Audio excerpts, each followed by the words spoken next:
This is all wrong. I shouldn't be up here. I should be back in school on the other side of the ocean. Yet you all come to us young people for hope. How dare you?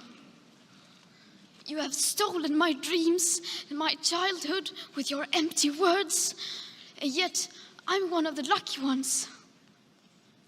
People are suffering, people are dying, entire ecosystems are collapsing.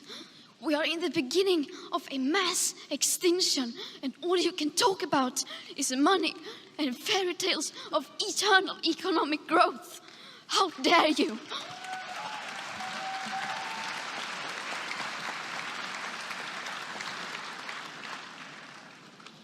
For more than 30 years, the science has been crystal clear.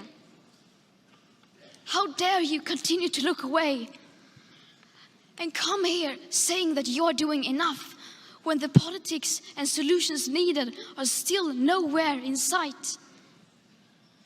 You say you hear us and that you understand the urgency. But no matter how sad and angry I am, I do not want to believe that. Because if you really understood the situation and still kept on failing to act, then you would be evil, and that I refuse to believe.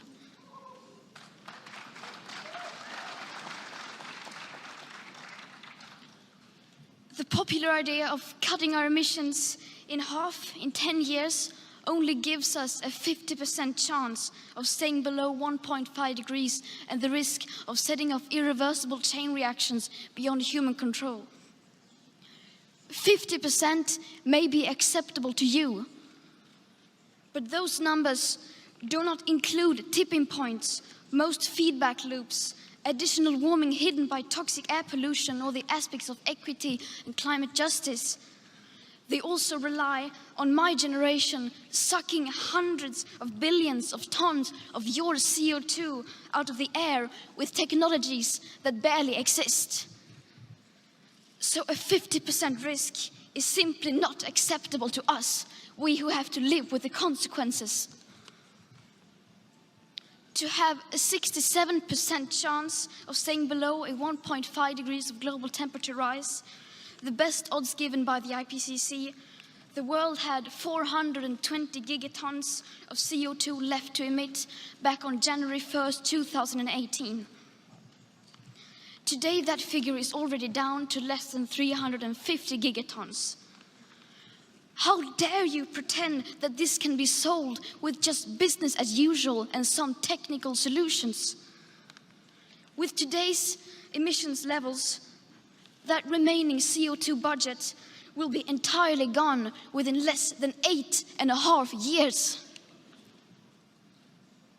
There will not be any solutions or plans presented in line with these figures here today, because these numbers are too uncomfortable and you are still not mature enough to tell it like it is.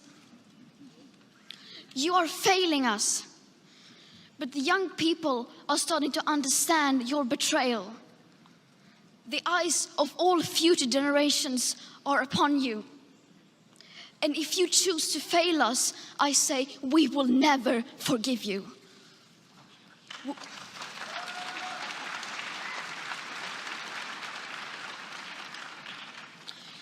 We will not let you get away with this.